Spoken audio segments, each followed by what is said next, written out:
Markus has been part of our lives here in Sudbury for 19 years.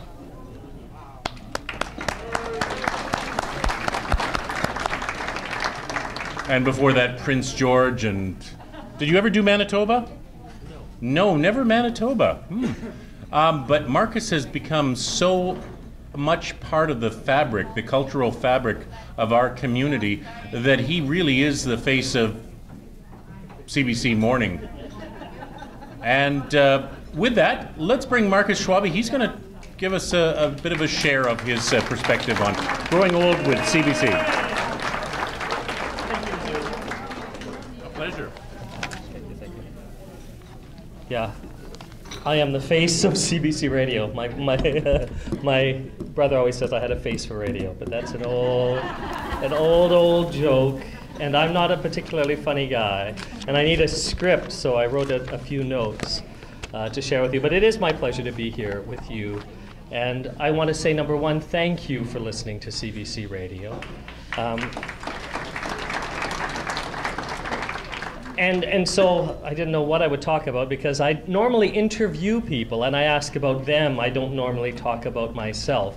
So this is a bit of a challenge, and I hope you're patient with me. But I'm going to talk a fair bit about myself, and hopefully I don't bore you too much. But growing older with the CBC is what the topic of this talk is. And we're all growing older, of course. In fact, when I watched you guys singing the O Canada, I was a little worried because you weren't singing with the words that were on the screen, but it all turned out just fine.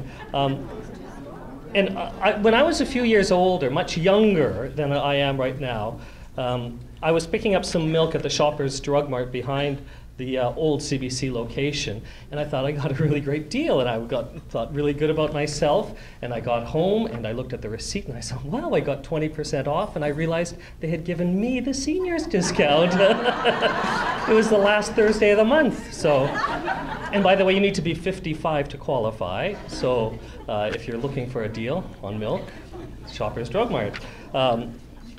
So I thought I would share a bit about my growing older with the CBC, and then talk a bit about, just a little bit about how the corporation sees itself growing older in the next few years.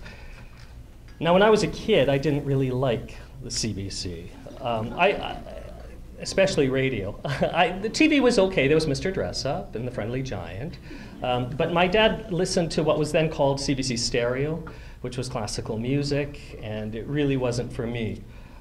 My earliest positive memory listening to CBC, though, was when we went to a beach in Saskatchewan, and we're driving home, and I have a brother and a sister, and we were all in the car, and my parents at the front, and they were listening to Cross Country Checkup on the Sunday afternoon, which still is on the airwaves, amazingly. And the topic of the phone in that day was Canadian jokes. And so as a kid, I found that somewhat interesting, and I would get some of the jokes, and my dad was howling away at the front. And I was so excited because by the time we got home, we had come up with a joke of our own, a Canadian joke that we would, and I don't even remember what the joke was, but I wanted to go on the radio and share this joke on Cross Country Checkup. So we had, of course, the rotary phone downstairs stuck to the wall, and my mom had written down the number from Cross Country Checkup, and I dialed, and of course it was busy. I did talk to an operator, but I never did get through on Cross Country Checkup. But I remember how my heart was beating, that I could have been on the radio that day. So that was my first positive memory of CBC. Years passed. When I was in grade 12 at Martin Collegiate in Regina, they had a career day, and I knew that I was going to go to university. I didn't know what I was going to take when I went to university, but there was a pamphlet from the University of Regina that said School of Journalism and Communications. And so that's how I ended up going to the University of Regina School of Journalism and Communications. It was just because of a pamphlet at a career day. I thought it sounded interesting. If I didn't get into the school, I was going to take constitutional law, because I know it sounds boring, but my German heritage demands that I have a good job that had a good security. And at the time, there was Roy Romano and the notwithstanding clause, and we were going to have constitutional issues for years afterwards, and I thought that'd be a good job to get into. But as fate would have it, I got into the School of Journalism, and they have a great internship program. Of the 4 semesters that you're immersed in journalism, one of the semesters was at a radio station or a TV station or at a newspaper. It was a paid internship. And so my first choice was television, second choice was print, and the third choice was radio. And they gave me radio. And I worked at CBC Radio. Now, when I was driving to university every day in the pre-journalism course and the journalism course, I would drive. Regina got a brand new broadcast center. They had the CBC logo emblazoned into the side of the building. And if you've ever been to Saskatchewan, we've got a lovely park in the center of town called Wascana Park. And one of the parameters when they built the broadcast center is that you should still be able to see the legislative building from the corner of the intersection. So what they did is they put glass on both sides of the building so you could see through the building to the legislature building. And so I would drive by this beautiful scenic building every day, and if I said, if only I could work there, and I did, and I hated it. There are toxic workplaces everywhere, and I'm sure that over the years that you've worked, you've come across people that you don't necessarily get along with, or people who don't necessarily get along with you. And so my first experience was that internship with CBC Radio. I worked on the afternoon show as a researcher, lining up stories. And I just didn't get it. I remember at this one story meeting, somebody saying about a story idea that I pitched about garbage cans on the highway or something, but somebody said, "Who cares?" And I'm this kid, right? I was 19, 20 years old, and it was devastating, and I didn't like it. The producer, who went on to great things, didn't have much patience with me, and I dreaded going there. But after 2 of the 4 months, they switched the staffs. The afternoon show host and the afternoon show producer moved to the mornings, and the morning show host and producer moved to the afternoons. And it made all the difference in the world. The producer then had patience with me. I started to understand the CBC culture, and there truly is a culture. They were taking my story ideas. After that summer, I stayed on. They kept me.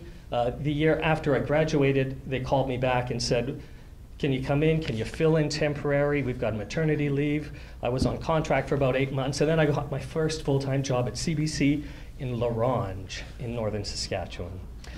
They flew me up for the job interview, which was exciting. I think they knew they were going to give it to me all along because there was only one other woman who had applied, and she wasn't really qualified whatsoever. So I worked in La Ronge in the north, population 5,000, half of it is a reserve, and it was a great experience. I should mention, because this is very important, that as soon as I got the job, I proposed to my longtime girlfriend at the time, and we got married that summer as well. But see, once I had the job, then I could get married and continue. That was my German heritage coming through again. I've got the secure job, and it was a full-time job. So there I was as an announcer operator. It was a 3-person bureau. We had a noon show, current affairs program called Keewatin Country, and then an afternoon show, which was called Music North, which was music program, but it was a write-in music program. So people would write a letter and say, "Would you please send this song to Susie, my friend?" So we would play for birthdays and that sort of thing, a little music show. It was a great experience. A year and a half later, I got a call from British Columbia. They wanted someone to apply for the bureau in Prince George, BC. Just see where I am in my notes. And so I went there, Prince George, first as an announcer operator, which is really just sort of a general reporter. And within a year, I was co-hosting the morning show, Daybreak, there. And when I was, we went through some cutbacks. That was the first round of cutbacks, was when I was in Prince George. And our operations merged with that in Prince Rupert, which is about an 8-hour drive on the coast. So our shows were amalgamated. I was in Prince George. I had a co-host in Prince Rupert, and we did this show between the two cities, talking back and forth. We lost staff. It slowly went down after that as well. And it was 6 years that I was there. A wonderful time, actually, in Prince George. Had a chance to do all sorts of great stories and travel a lot. Those were the days. And then Sudbury called, and was a former producer who was working in Prince George, who had now been working in Sudbury. He knew who I was, asked me to apply for the job here, and I did. here's a funny story. Because I wasn't going to share this story, but I replaced Peter Williams, who I'm sure you all know, because he had gone on to CTV, or MCTV at the time, to anchor the news. And there was his position was open for a while. Ruth Reed was hosting Morning North at the time. And I remember we just moved to Sudbury, and with 3 kids. Youngest was 6 months, the 4th one born here, by the way. And we went to the Travel Information Center, was still open on Highway 69 when you first come into Sudbury, just to get some maps, figure out, these are the days when you didn't have the internet, right, to figure out where things were, what was going on. So we went there to get some brochures and that sort of thing. And so, you know, I'm all proud. I've got this new job at CBC in Sudbury, and I went in there and just chatting up the woman who's working there. I said, yeah, I'm here. I've got a job at CBC Sudbury, and I'm taking Peter Williams' job. And the woman says, well, you're no Peter Williams. So what was I getting myself into? Shortly after I started in September, it was a couple months later that CBC Sudbury took a round of cuts. In fact, there's someone in this room who left the CBC at that time, a couple of people who left. The noon show we had a local noon show. It was eliminated and amalgamated to Ontario Today, the provincial noon show at the time. And the tough times continued over the years. But in fact, it was in 2009 that we lost 5 positions here at CBC in Sudbury. Unfortunately, at that time, there were no colleagues of mine who could take buyouts or could retire, so people were let go. People did leave the corporation. As recently as 2 years ago, we lost 1 more position here in Sudbury. So it's been a challenge with the cuts. Times have changed, of course. There's a new government, and funding is being restored, so that's good news. And you know, despite the dark times, I do remember we all wore black to the station back in 2009 because of what was being done to us, and that we feel what we do is so important that it hurt. You know, it doesn't. And anyone who's gone through layoffs knows what the experience of being told you're redundant is like. And you've seen your colleagues go. Well, it was no different for us, and it was really challenging for us. But there have been so many good times. I have such a terrible memory, so I had to write down some of the things that had been so fun for me to do. Oh, L'Orange, they shut down the station completely during the cuts too. So that, you know, with the place where I started with my first full-time job, it doesn't exist anymore. There's no CBC there. My first helicopter ride was with the CBC up in Prince George. They're doing a prescribed burn, the Ministry of Natural Resources, so I got to fly up. The pilot's son was in the back. He puked all over, but it was still fun.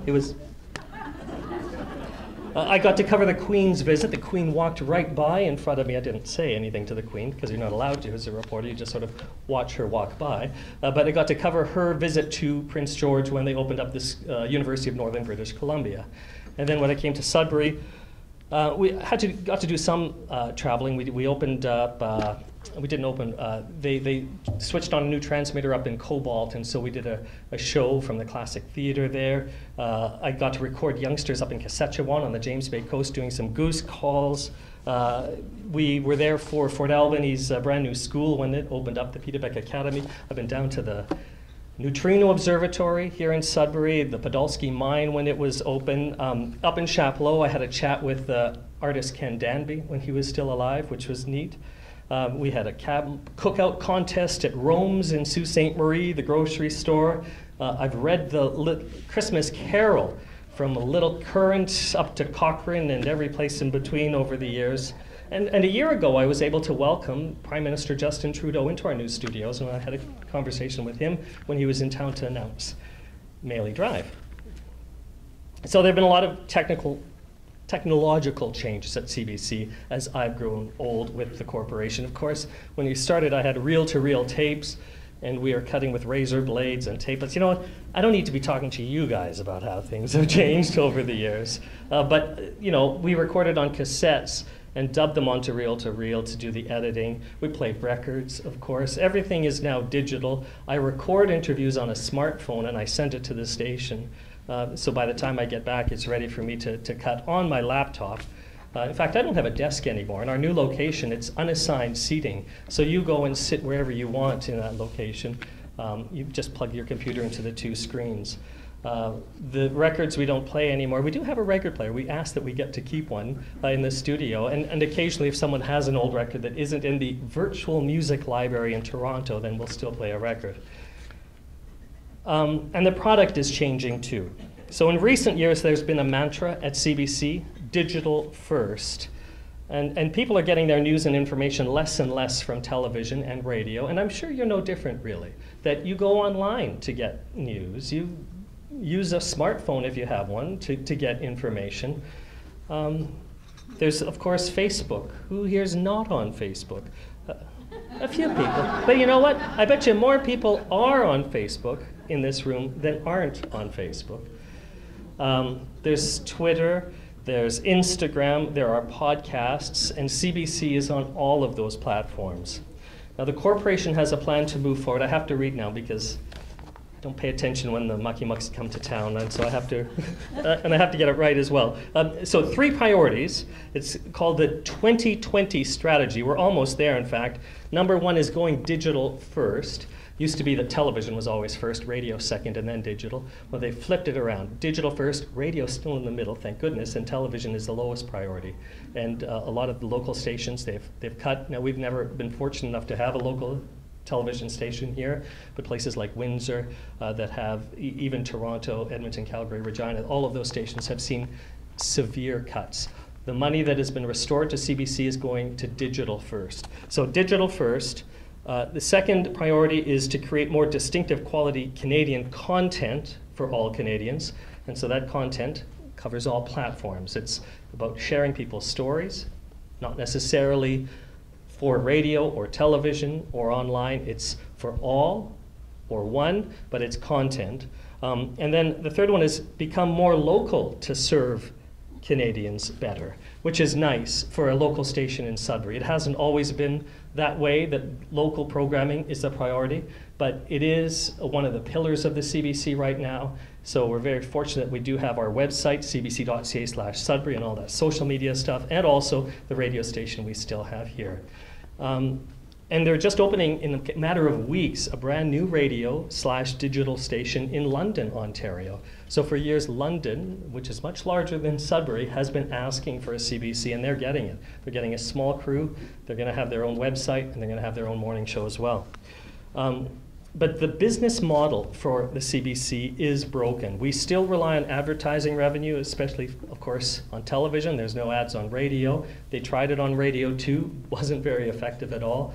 But there's so much free stuff available online that we've lost, and we've lost Hockey Night in Canada, which was a lot of money that came to the CBC. But there's YouTube, there's Netflix, there's Amazon, there's Facebook that people get their information from. So that advertising revenue is no longer going to the CBC that we used to get from television. Netflix, this is interesting, spent nearly $130 million to create 2 seasons of House of Cards. $130 million. That is the entire non-news budget of the CBC. All the children's programming, all of the arts programming, all of the music programming, and television shows of the CBC, that's their entire budget. Netflix spent it on 1 show. And they can afford it. CBC's tried to partner with Netflix. There's Margaret Atwood's Alias Grace that CBC is partnering with, and it's co-commissioned by CBC and Netflix. But those sort of piecemeal stories are not going to be enough. And I want to share part of a speech by CBC President Hubert Lacroix from earlier this year. And so I will be reading this section because it talks about the future of the CBC and a proposal they have right now to go ad-free, which would involve more money from Ottawa. But the CBC's crunched the numbers. They say it actually is good for this country and would mean more jobs. And anyway, this is what Hubert Lacroix, this is just the end of his speech. He says, what we are proposing is an investment in Canadian culture that will help drive the Canadian economy. An ad-free CBC could focus on cultural rather than commercial priorities. We could partner more closely with Canada's creators, industry partners, and cultural institutions without being limited by the need to monetize every initiative. Even storytelling could change. Anyone who's watched an HBO or Netflix original series can see how rich, how layered storytelling becomes without the need to program for commercial interruptions. To exit advertising and invest in additional Canadian content requires an increase of $12 per Canadian. Right now you pay $34 a year for the CBC. It would go up to $46. So that would be $1 more per month per Canadian to reach this level. Currently the CBC ranks 15th out of 18 countries that fund public broadcasters. We're number 15.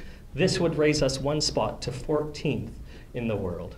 And $1 a month, how much do you pay for your cell phone or your cable or Netflix?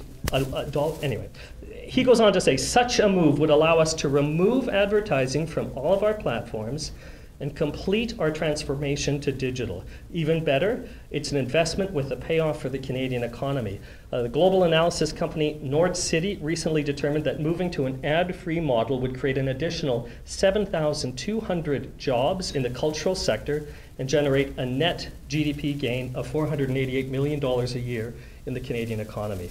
$488 million you would gain for a cost of $300 and some million. So that's what the president's saying. I don't know. It's what they're saying to us. That's the message that they're hoping Canadians will buy into. And it's up to the executives and the politicians to decide what's going to happen. As for me, I am happy to be working here at CBC in Sudbury, especially being on the radio. And I do contribute also to our website. I do write online stories, and I'm on Facebook and Instagram and Twitter. But there is something unique about being on the radio, having that conversation with people, sharing information with you one-on-one. When somebody was asking, because I don't feel particularly comfortable in front of an audience, because I'm behind a microphone all the time with no one watching, or a technician, or if I'm outside talking about the weather, and they said, oh, you must picture the vast audience of Northern Ontario, and I don't. I think I'm just talking to one person when I'm on the radio. And so there's something special about making that connection with just one person, and being that familiar voice to that other person who's on the other side. And I do have one final story to share. And it was just a couple of weeks ago that a friend of mine was visiting the hospice here in Sudbury as a volunteer, and just chatting with the residents, the clients there. And a woman had some unique object on her nightstand, and she says, oh, what's that? And the woman who was there said, it's my radio. I like to listen to Markus in the morning. And I find that so touching, that CBC, and that I can be part of someone's day right to the end. And I want to say thank you for inviting me here today. And it's truly a pleasure and an honor for me to be with you each morning as we all grow older with the CBC.